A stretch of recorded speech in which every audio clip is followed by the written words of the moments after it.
নমস্কার বন্ধুরা, বিশ্ব ট্যুর ভ্যাগাবন্ডে আপনাদের স্বাগত। চলেছি নতুন এক জায়গার সন্ধানে।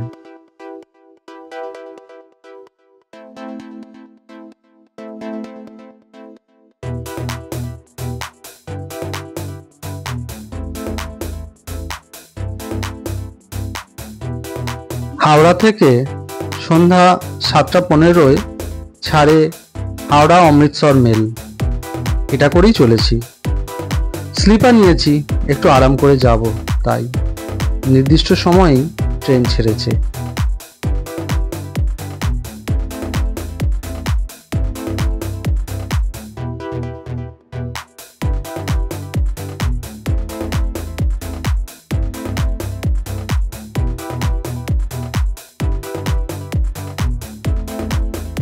রাত প্রায় 11:30 নাগাদ নামলাম যশোরী স্টেশনে।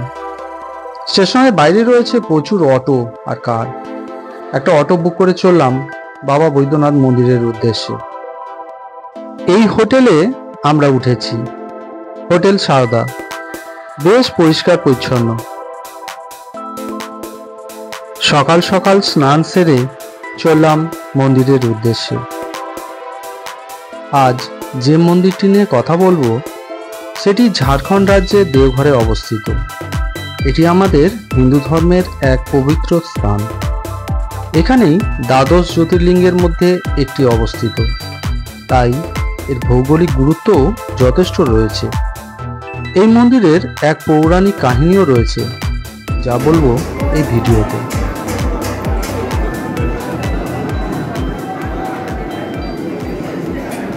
এত সকালেই প্রচুর লাইন পড়ে গেছে, তবে ব্যারিকেড করে সুশৃঙ্খলভাবেই পুজো দেওয়া যাবে। ভিআইপিদের জন্য অবশ্য আলাদা লাইন রয়েছে। প্রচুর পান্ডা রয়েছে, তবে আপনারা নিজেরাই পান্ডা ছাড়াও পুজো দিতে পারবেন। মন্দির চত্বরেই বিক্রি হচ্ছে ফুলের ডালি ও গঙ্গা জল। এছাড়াও ঝাড়খণ্ড রাজ্যের দেওঘরে প্রচুর দর্শনীয় স্থান রয়েছে, যার জন্য প্রতি বছরই প্রচুর পর্যটকের সমাগম ঘটে এখানে আসার বেস্ট সময় হলো অক্টোবর টু মার্চ। তারপর এখানে প্রচুর গরম পড়ে যায়। টিকাদার দেওঘর অর্থাৎ দেবতাদের আবাস। এখানেই রয়েছে সেই বিখ্যাত মন্দির বাবা বৈদ্যনাথের মন্দির। এই মন্দিরটি 12টি জ্যোতির্লিঙ্গের মধ্যে অন্যতম, যা ভগবান শিবের উদ্দেশ্যে নিবেদিত। বেশ ভালোভাবেই পুজো দিলাম। গর্ভগৃহের শিবলিঙ্গটিকে স্পর্শ করতে পেরে পরম শান্তি।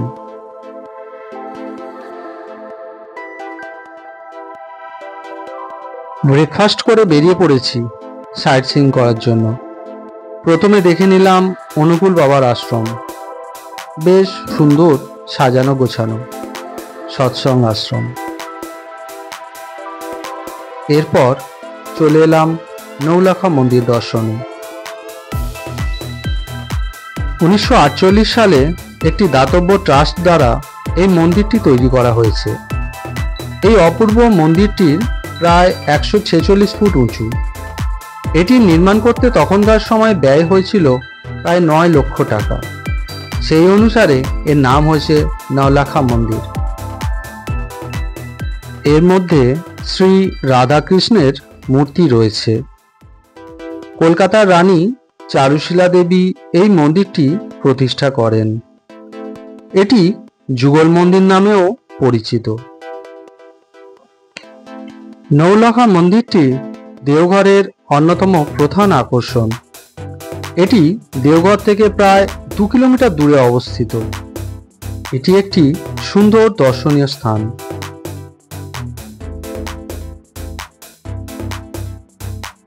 এরপর চলে এলাম প্রভু জগৎবন্ধু আশ্রম দেখতে। ঢোকার মুখেই বিশাল আকৃতির এক শিব মূর্তি।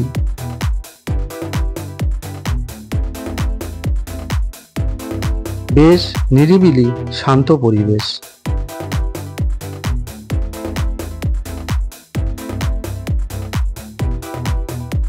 চলেছি তপবনের উদ্দেশ্যে। বেশ উঁচুতে দুটি শিব মন্দির রয়েছে।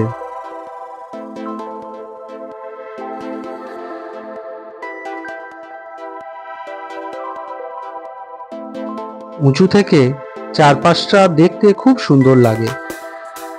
বিকালবেলা তো দারুণ উপভোগ করা যাবে এখানে। বহু দূর পর্যন্ত দেখা যাচ্ছে। উপরে নাকি অনেক ঘুরপথ আছে, গাইড লাগবে। কথা বলে একটা গাইড ঠিক করলাম। ও বাবা, সে দেখি নিজে যাবে না, একটা বাচ্চা ছেলেকে গছিয়ে দিল। চল বাবা, দেখি তপবনে কি দেখার আছে। ছেলেটি আমাদের পথ দেখিয়ে নিয়ে চলেছে।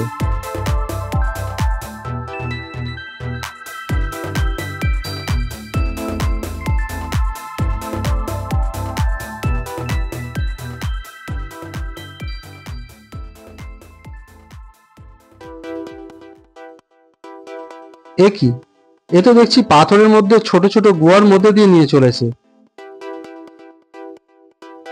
নিশেষ নেহাতি রোগা পটকা, দিব্যি গলে যাচ্ছে। এখানে বলে রাখি, ভুল করেও কোনো বয়স্ক ব্যক্তি এই গাইডদের ফাঁদে পা দেবেন না, নইলে মাঝপথ থেকেই ফিরতে হবে।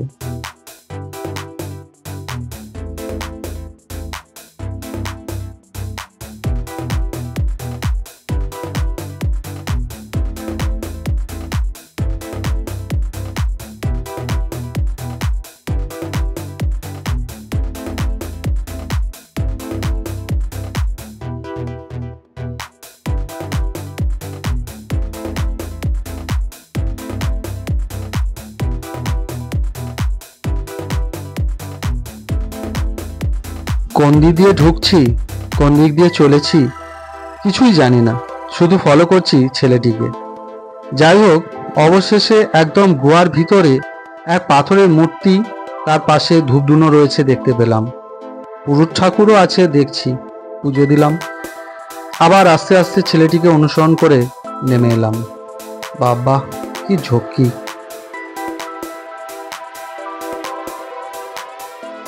চলেছি ত্রিকুট পর্বত দেখতে। এই পাহাড়টির নামকরণ করা হয়েছে ত্রয়ী শৃঙ্গের নামে। এই ত্রয়ী হলেন ব্রহ্মা, বিষ্ণু ও মহেশ্বর। এটি সমুদ্রপৃষ্ঠ থেকে প্রায় 2470 ফুট উচ্চতায় অবস্থিত। এর পাশ দিয়ে বয়ে চলেছে ময়ূরাক্ষী নদী।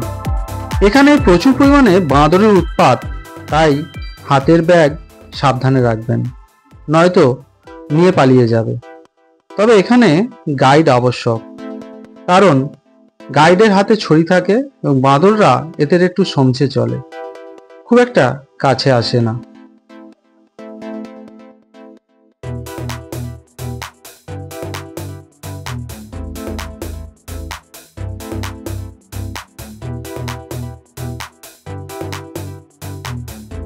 এই মন্দিরে শিবলিঙ্গের উপরে অবস্থিত ষাঁড়ের মুখ থেকে জল অনবরত শিবলিঙ্গের উপর পড়তে থাকে। পাশেই রয়েছে হনুমানজির মূর্তি।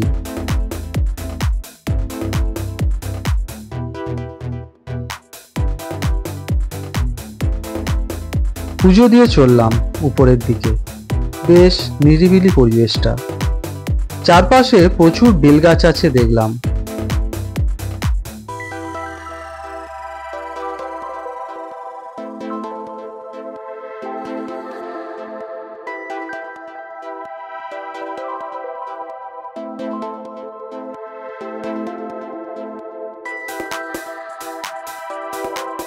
একটা ছোট্ট জলাশয় রয়েছে, যার জল কখনো শুকায় না।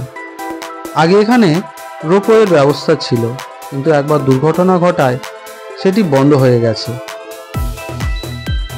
ওখান থেকে বেরিয়ে পাশের এক ধাবায় করে নিলাম লাঞ্চ।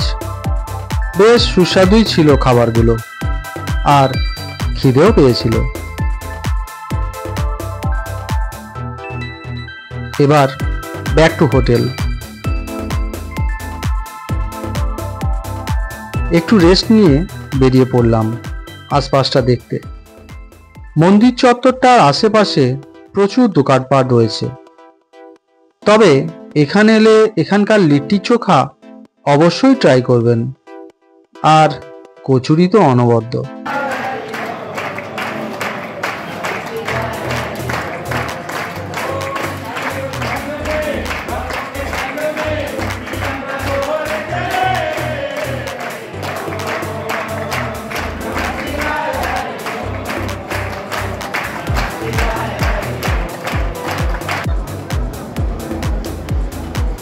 টুকটাক কেনাকাটা সেরে চলে এলাম মন্দির চত্বরে। ধূপধুনোর গন্ধে জায়গাটাকে এক আলাদা পরিবেশের রূপ দিয়েছে। তখনও আরতি শুরু হয়নি, কিন্তু লোকজন ভালোই। বৈদ্যনাথ মন্দিরে গেলে দেখা যায় যে প্রধান শিবের মন্দিরটির সাথে দেবী পার্বতীর মন্দিরটি লাল সুতোর দ্বারা জোড়া রয়েছে, যা শিব ও শক্তির মিলন বলে মনে করা হয়। এই মন্দিরটির নাম বৈদ্যনাথ কারণ এখানে মহাদেব স্বয়ং বৈদ্যরূপে বিরাজমান। এই পবিত্র ভূমিতে কঠিন ব্যাধি থেকে মুক্তি পাওয়া যায়।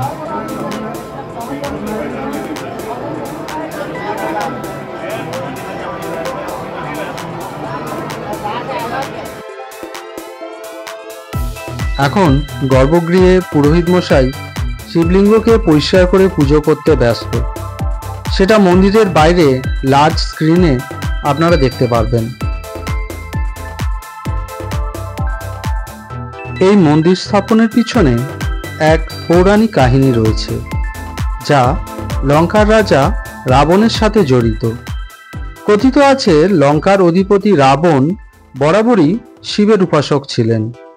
তাই তার একবার ইচ্ছা জাগে যে ভগবান শিবের স্থায়ী বাসস্থান কৈলাস পর্বত থেকে লঙ্কায় নিয়ে আসবেন। যেমন ভাবা তেমন কাজ। সেই উদ্দেশ্য নিয়েই রাবণ কৈলাসে গেলেন এবং এক কঠোর তপস্যা করেন।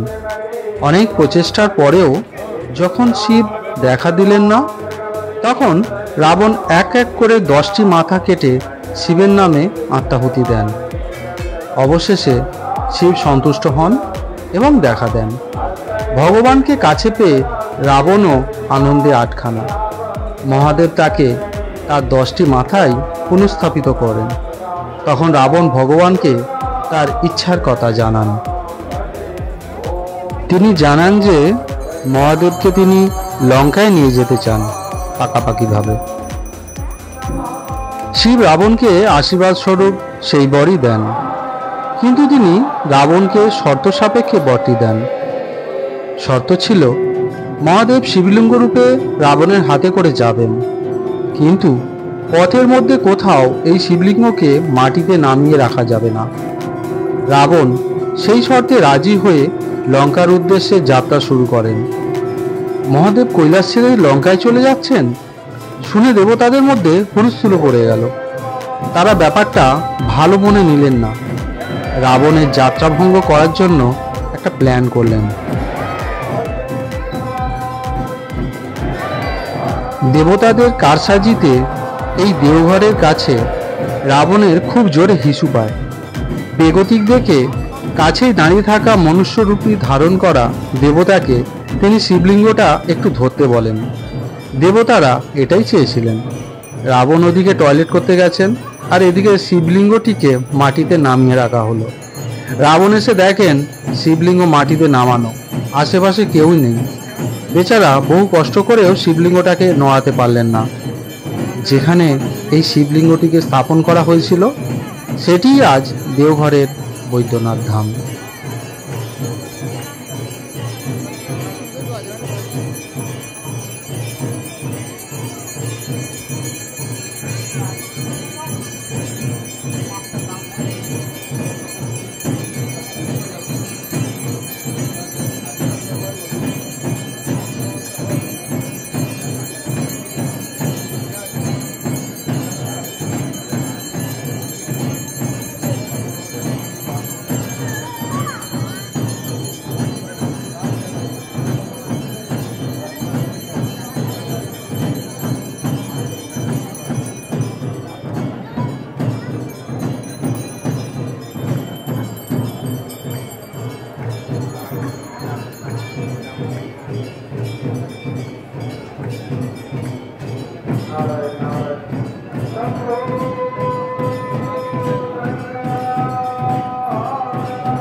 এখান থেকে আরতিটা বেশ ভালোভাবে দেখা যাচ্ছে। আরতি শুরু হয়েছে, লোকজনে পরিপূর্ণ হয়ে গেছে মন্দির চত্বর।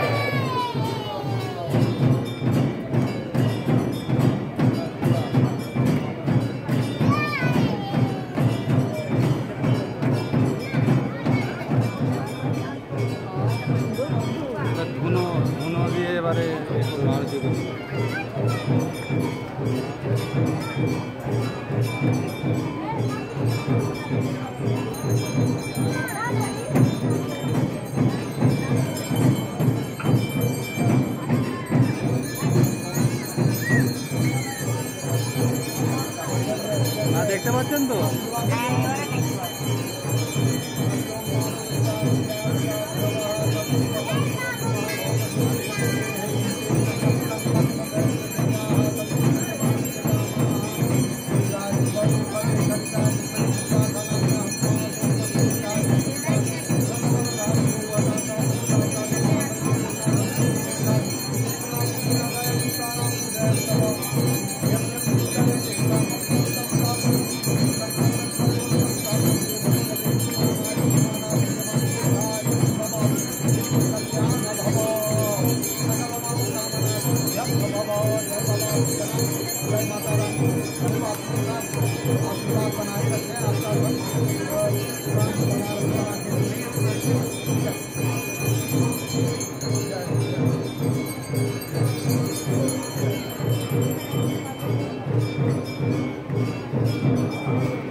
पॉज कर रहा हूँ।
আজ সকালেই বেরিয়ে পড়েছি উশ্রী নদীর ঝর্ণা দেখতে যাব বলে।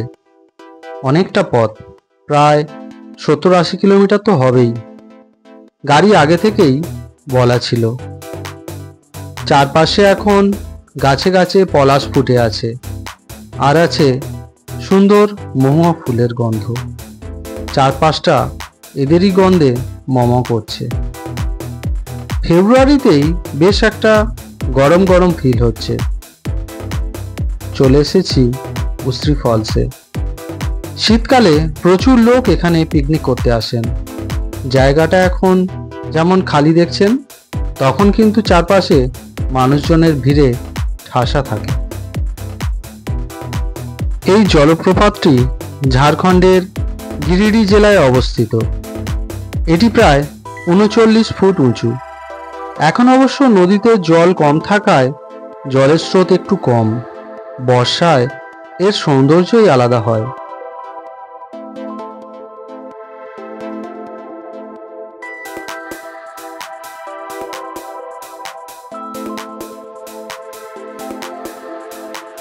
মিসেসের আবার ঝর্ণার উপরে পাহাড়ে ওঠার শখ হলো।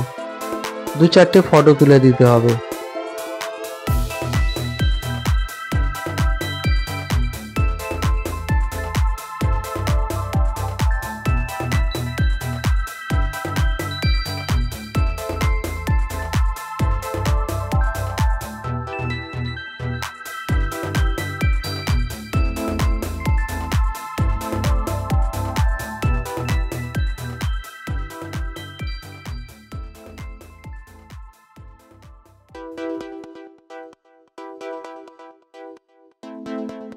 বেশ সুন্দর নিরিবিলি একটা পরিবেশ।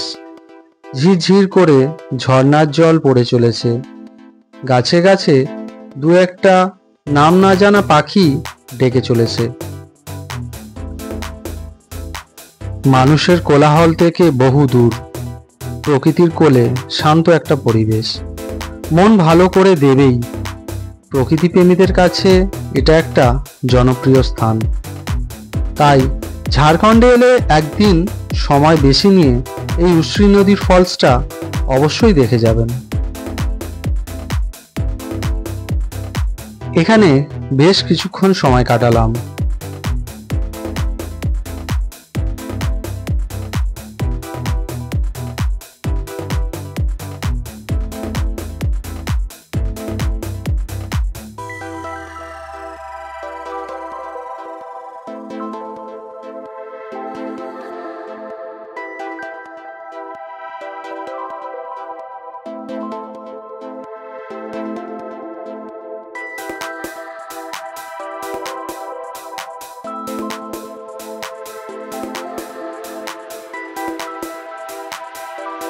এরপর চলেছি খান্ডলি পার্ক ও লেক দেখতে।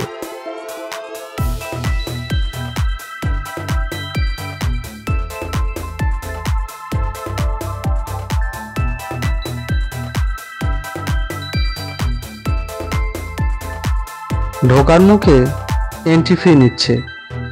এটাও একটা এখানকার আকর্ষণীয় পিকনিক স্পট। বিকালের দিকে ভালোই লোক সমাগম হয়। বেশ বড় একটা পার্ক রয়েছে।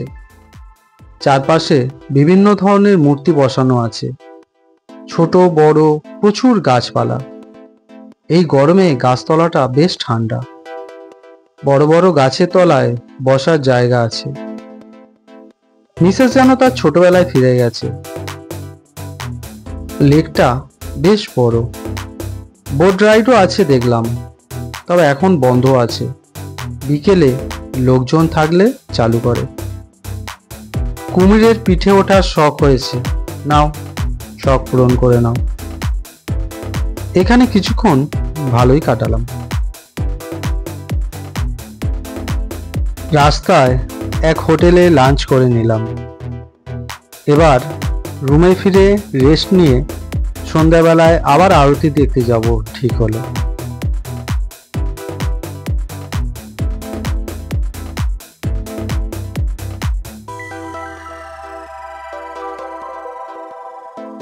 চলে এলাম মন্দির চত্বরে।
প্রাণ ভরে আরতি দেখলাম।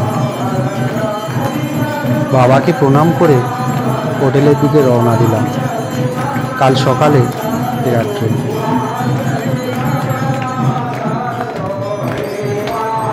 ভিডিওটা পছন্দ হলে একটা লাইক ও সাবস্ক্রাইব করে পাশে থাকবেন। ধন্যবাদ।